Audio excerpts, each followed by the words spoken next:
This is Killer Innovations, a show about ideas, creativity, and how you can innovate. Welcome to the Innovator's Garage, where you learn to create your next game-changing killer innovation.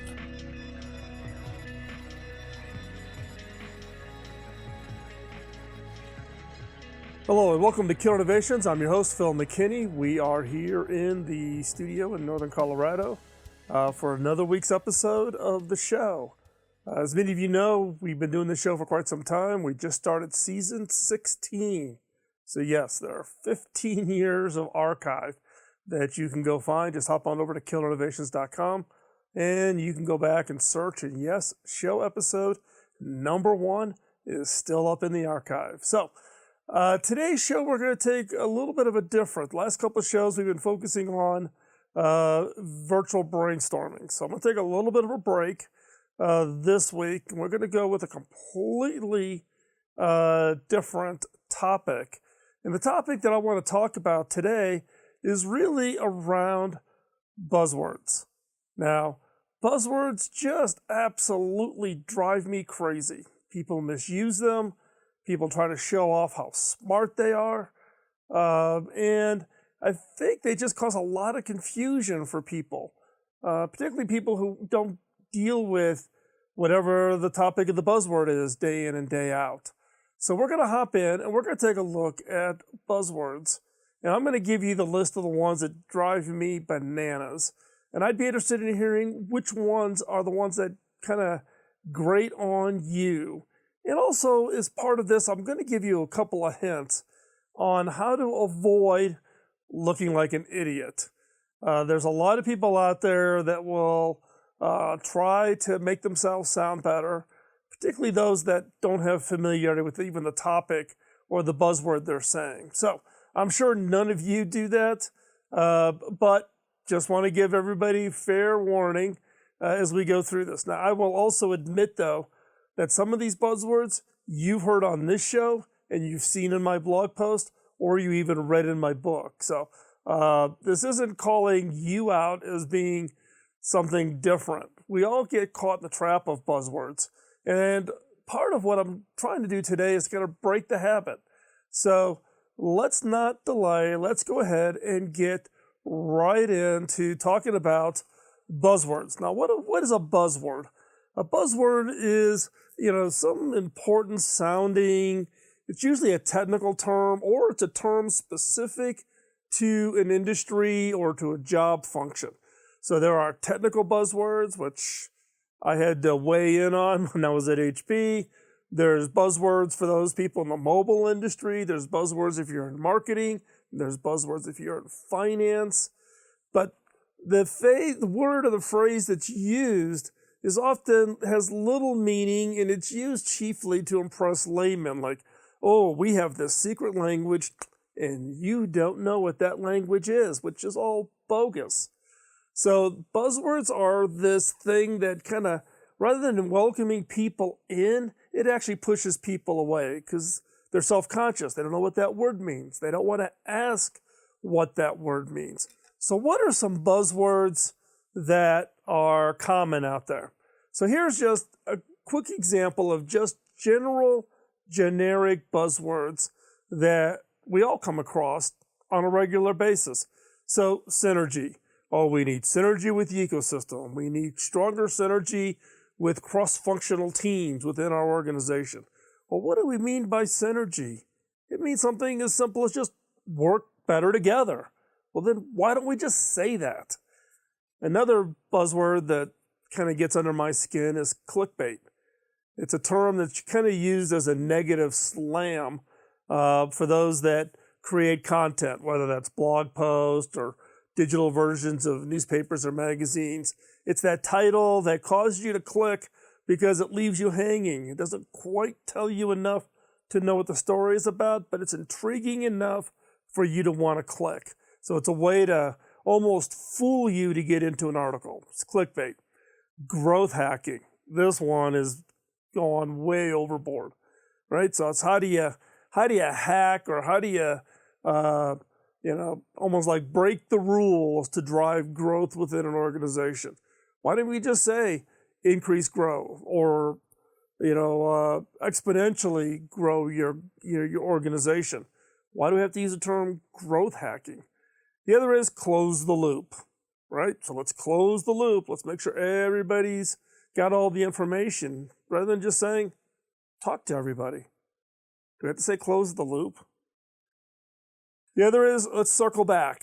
Let's circle back next week on this, which means we're just going to talk about this topic in next week's meeting versus getting to a decision today. So let's circle back versus let's talk next week. Or ping me offline. There's some question or topic or someone is getting aggravated and you want to get it offline. You want to talk about it in person. We say ping me offline. Well, what does it we really mean? Well, when we say ping me offline, it's just, hey, call me. We'll talk about it. Let's you and I get together over coffee. We can discuss this. So the buzzwords are, in some cases, almost these artificial, barriers that are put up in front of actually being able to be transparent and simplify our language and making it easier for everybody to understand what it is we mean versus doing this kind of, charade, I guess, where people have to guess, what does he mean by that term? I'm not quite sure. I'm going to guess because I want to look stupid, right? Why don't we just simplify our language? It would make all of our lives much easier. And for some people, buzzwords are just one of those things that's like fingernails on a chalkboard that just drive people absolutely crazy every time they hear it, right? And in fact, recently, 7 weeks or 8 weeks ago, there was this buzzword bingo card that was going around that was all about buzzwords related to video conferencing. So think Zoom, WebEx, Skype for business, whichever tool you and your organization choose to use, there was this buzzword bingo card. And that way people would check off all the buzzwords.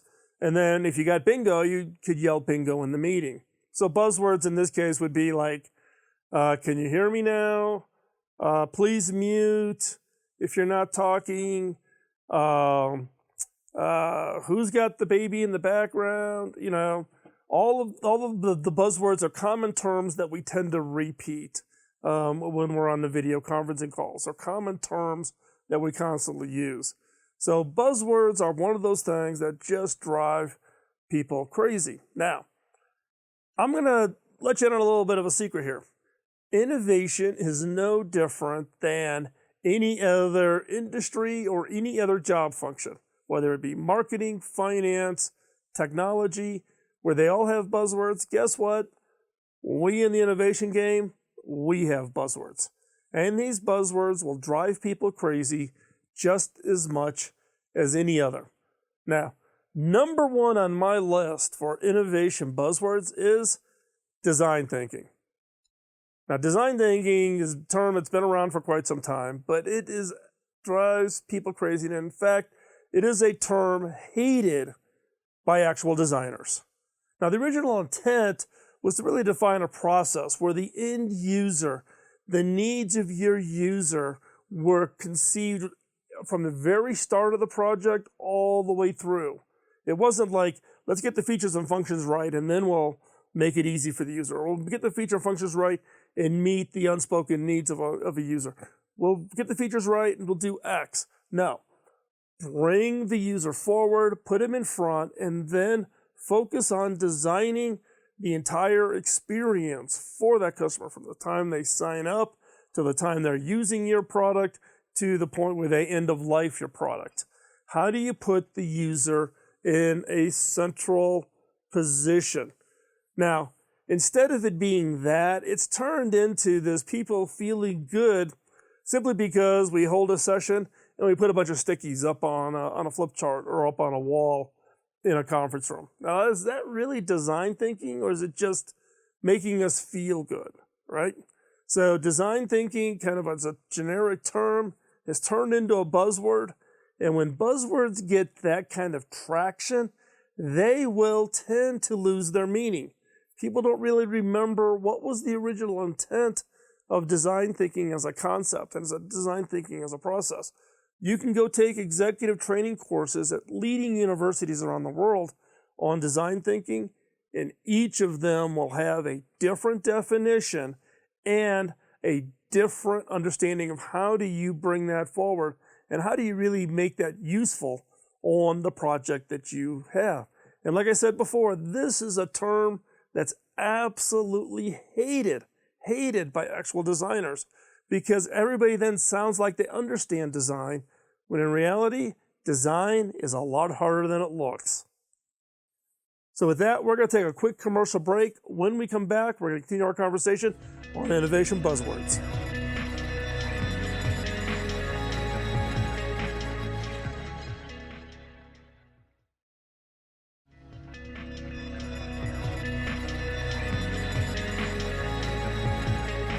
Welcome back to Killer Innovations. I'm your host, Phil McKinney. We are here in the studio. We are looking at today's use of innovation buzzwords. The next buzzword I want to talk about is ideation. Now, ideation is a term I use a lot. And in fact, we have workshops that we teach called disruptive ideation. But what does the word ideation really mean? It's basically a process where innovators generate ideas. Now, people outside of the innovation industry can be highly annoyed by it.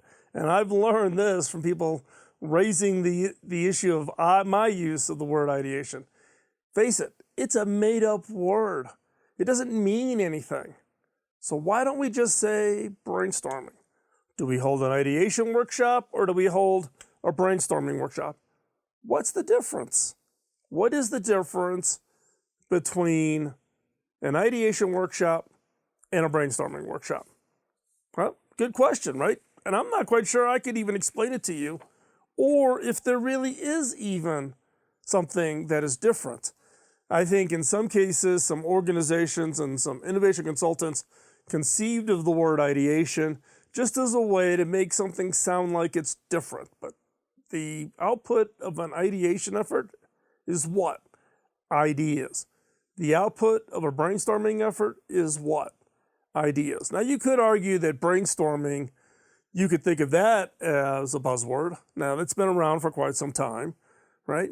But ideation is kind of a new term.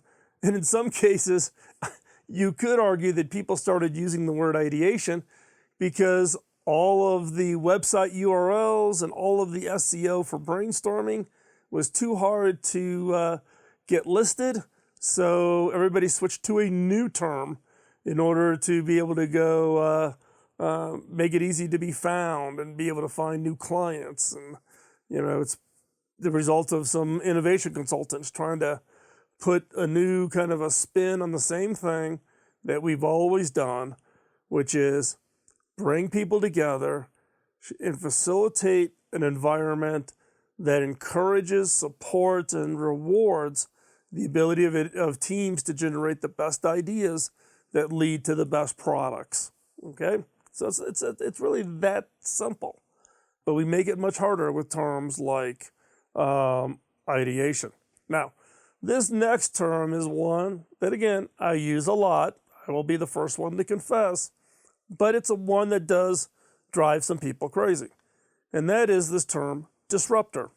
Now, the term describes someone or something that's kind of rocking the boat. Game changers who, you know, basically throw sand in the gears of an industry, of companies that already exist. And they come at a problem with a very unique and different way. The problem is the term gets applied to everybody. Now, here's the real challenge, right? We all think of disruptors as being kind of those people who are kind of, you know, the ones that are pushing and shoving and all of that. But it can be pretty off-putting if you refer to yourself as a disruptor. So think about it. What does your LinkedIn profile say? Is the word disruptor in your LinkedIn profile? Then it's probably annoying some people, right? Now, it's different if somebody else calls you a disruptor, right? Your boss, You get an article in some publication, there's a blog post written about you, you make an appearance on a podcast, and the host calls you a disruptor. That's different. If you call yourself a disruptor, not a good use of that term. And that even drives people who hate buzzwords even crazier. Now, a disruptor by nature, there's nothing wrong with that, right? A disruptor is that person who develops innovations that come at a problem in a unique and different way, in such a way that it disrupts something. It causes something to change. That industry can't stay on its current course because of a disruptor. An example would be is Uber is a disruptor to the ride-hailing services, be it taxis or whatever, right?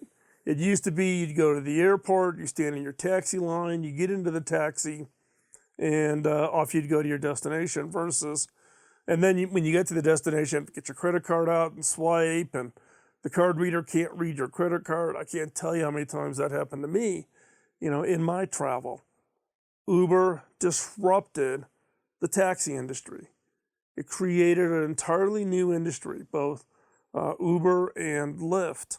And as a result, then the founders of Uber and Lyft get identified as being disruptors. But other people call them disruptors. They never called themselves disruptors, or at least I hope they didn't call themselves disruptors. Now, along these lines of disruptors, the next buzzword, some of you in the innovation game may argue with me on this one, saying it's not a buzzword, and that is innovators. Now, this is a highly overused word. You have to admit that.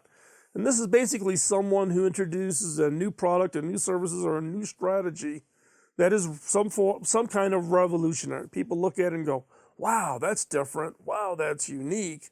Now, the challenge is everyone and their mother is an innovator these days, right? The term gets applied to anybody and everybody. There's no bar, right? Now, people try to use it as a descriptor for what it is they do as a capability. Oh, I'm a designer. Oh, I'm a whatever. Some people have latched on to describing themselves as innovators in an attempt to try to differentiate themselves from just not being just something else, just something of a common term that everybody has. The problem is everybody's hopping on that bandwagon, and everybody is using the term innovator. And as a result, its meaning is becoming less and less differentiated. And in fact, it gets hard to describe what is an innovator. It's actually probably easier to just say who is not an innovator, who is not somebody who's working on developing a new product, a new service, a new strategy, a new company that people think is revolutionary, right? It could be everything from somebody's Etsy store generating some unique thing that people, really like, and therefore, wow, that person's an innovator. They're innovating something that's really unique and different, but it's not maybe the super wow, but maybe it's it's innovative, it's revolutionary, it's something that nobody else thought of. They're an innovator, right? So I think part of the challenge of this term is some of you will argue it's not a buzzword. I would say it is a buzzword, and I measure that basically on its overuse and how does it get repeated over and over and over again. And so its meaning starts to get lost. So that's my consideration of what constitutes a buzzword in this case. And with that, we'll be right back after this break.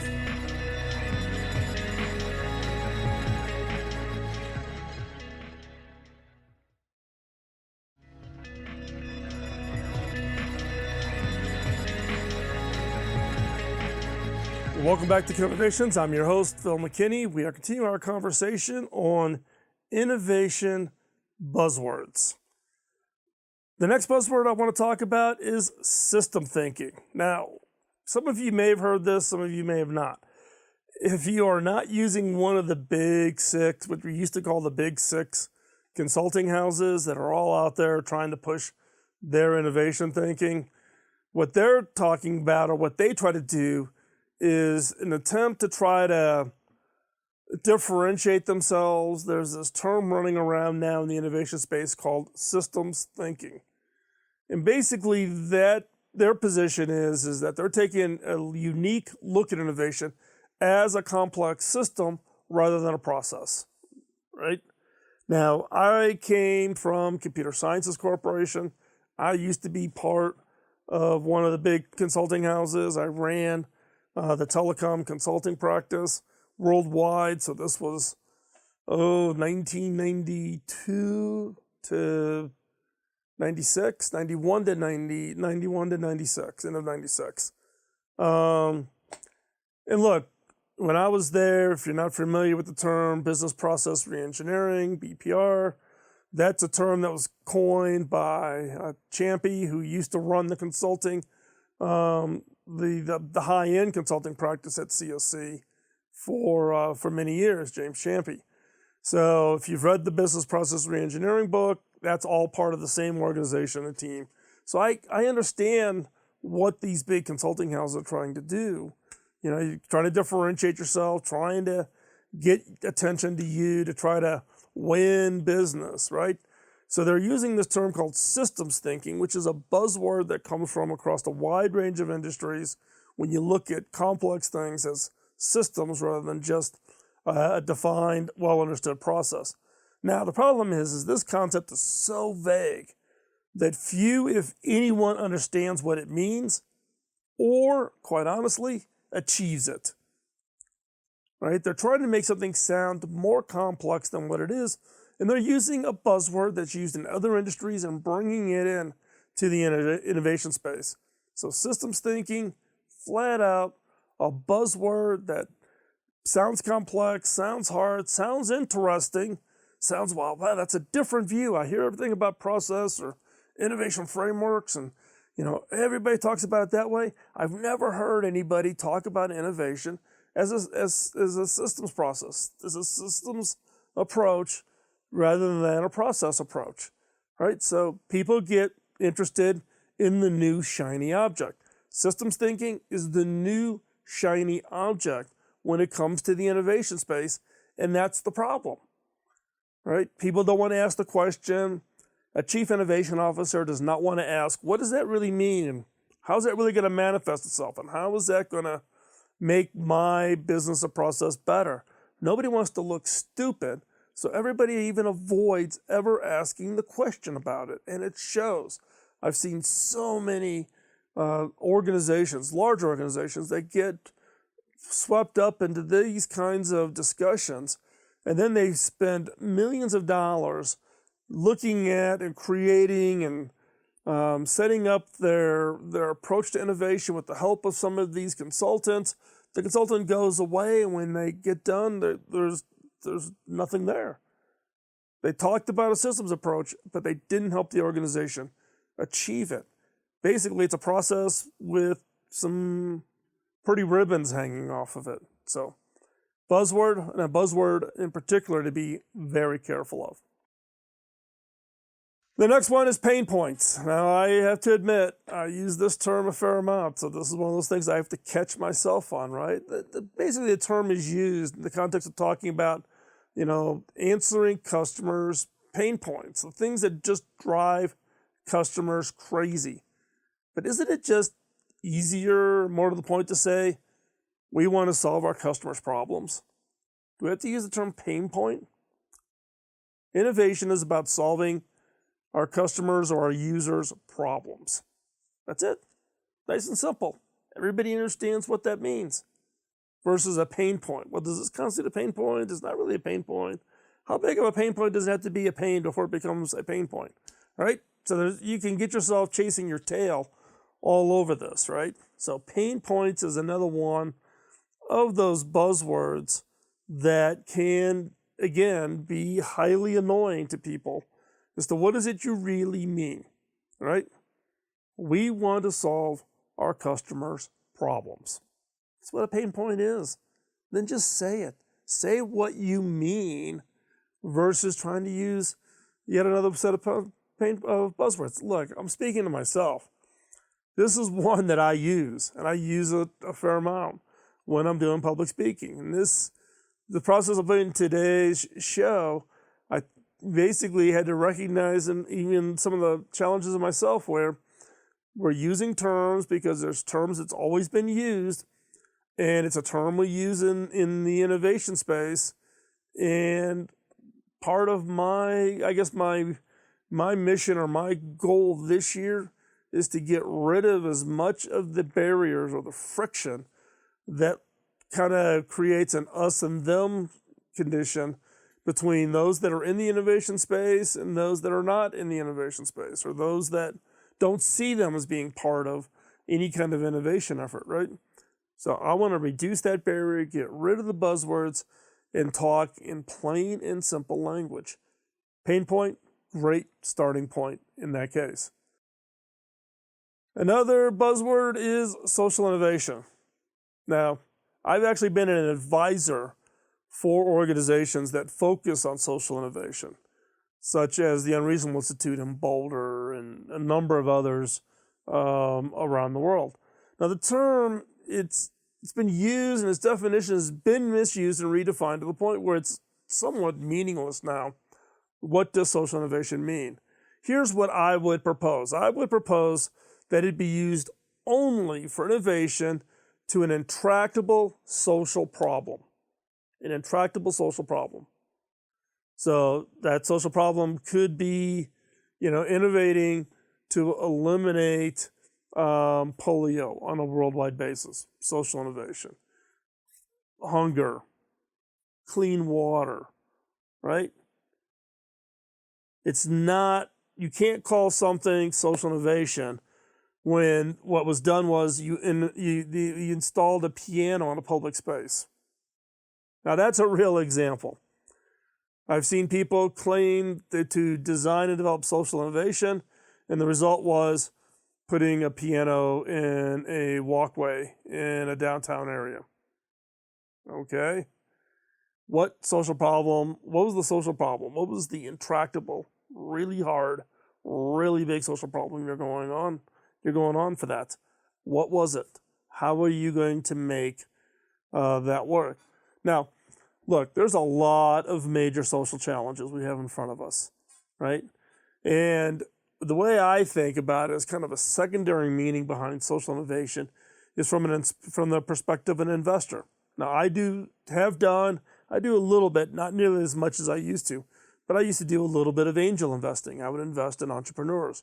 Today, for my wife and I and our small little family venture fund called Tech Trend, that our investments are primarily focused in developing countries. Our biggest investment being in Rwanda in Lakeside Fish Farm. And you can go search for Lakeside Fish Farm Rwanda and you can read all about the work that we have going on there, right?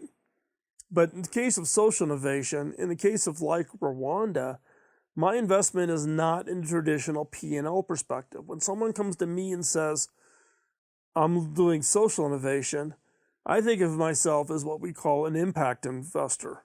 I'm not looking for a return. The result of this investment is not going to change my retirement, right? I invest in social programs. In the case of Lakeside, yes, I'm creating jobs, but it's about creating an economy in the Bugesera region of Rwanda, one of the poorest regions of Rwanda, and therefore create jobs, create an industry in the form of fish farming, right? And I've told the CEO and the investors, and my wife and I are the lead investors.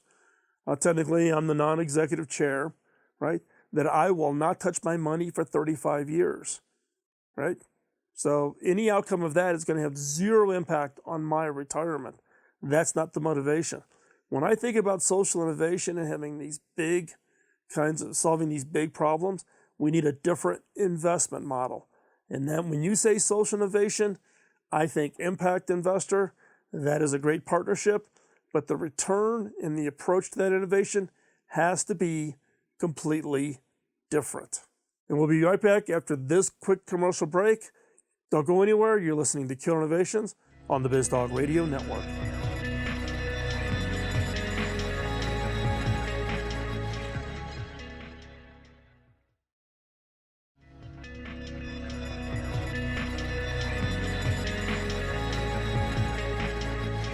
Welcome back to Killer Innovations. I'm your host, Phil McKinney. We are here in the studio in Northern Colorado, continuing our conversation around innovation buzzwords. The next buzzword I want to talk about is one called the thought leader. Now, this is a term that, again, gets a little bit overused. Now, it should be the goal of any or most, if not all, aspiring innovation leaders. Your role is to be a thought leader. There's nothing wrong with that concept of being a thought leader. But just like the term disruptor, this term becomes cringeworthy if you refer to yourself as a thought leader, right? So the question being is what does your LinkedIn profile say? Do you call yourself a thought leader, or do others call you a thought leader? Now, thought leading, like I said, by itself is a goal everybody should have, particularly if you are in the innovation space, right? Nobody wants a me too kind of cool best practices kind of innovation leader, right? Best practice means you just basically steal the best practices from everybody else, right? For your organization, you need to adapt however you're doing your innovation and then get it adopted broadly within your organization. So adapt and adopt. That's key. And if you do that, yes, you're taking the best practices and thoughts of others, but you've got to add your own thought leadership to how best for your organization to take advantage of that and to be highly successful. So, thought leader, term I don't have heartburn over. Just don't call yourself a thought leader. If somebody else calls you a thought leader, then refer the heck out of it, right? If the New York Times calls so-and-so a thought leader, that's fair game, okay? So thought leader, that's one that I think, again, it's a good term. Just don't call yourself a thought leader. And then idea management software. This is a term that's come up, I don't know, probably in the last decade, maybe. Yeah, probably about right? Idea management software, or IMS, right? You know, back when I was first starting the innovation program office in 2007, I'm guessing, 6. We needed some way to manage ideas. Idea management systems did not exist. And we chose a vendor. That particular vendor is actually the same vendor I'm using today at my second job as a CEO, right? Now, there's a lot of IMS systems out there now. It's kind of become the buzzword. Enterprises are buying. Oh, we need an idea management system, right? Now, an IMS is really, its sole purpose is to capture and track ideas. You can do it for a team or you can do it for an organization. The misuse of the term comes from people describing a spreadsheet as their IMS, right? There's a certain capability, and everybody now is labeling everything as an idea management system or as idea management software, right? But an Excel spreadsheet, not really an idea management system. Now, in the early days of your innovation efforts, using an Excel spreadsheet is perfectly fine. We started that way at HP because there was no idea management software systems back then. They didn't exist. And in fact, we worked with this company. We gave them our requirements. They turned it into a product, and now they've gone on to be quite successful in selling their idea management system all over the place. And that's great. No harm, no foul. That was the understanding. We didn't want to build it. We found a company to build what we needed, and we perfectly blessed them to take what input and feature requests that we've got and sell it to customers. And now they're a well-established software business. The second company I'm at that I'm using the exact same tool set, they are being extremely helpful and responsive to. And it's a tool that they have found that can be broadly used by a large number of customers, and they've been quite successful. So an idea management system has a certain meaning. Calling something an IMS just because it's the buzzword of innovation and everybody wants to have an IMS, but maybe your innovation effort's too small, and calling an Excel spreadsheet an idea management system, not quite accurate, and it's a misuse of the term. And that's where buzzwords become a challenge. An idea tracking system using Excel, perfectly legit.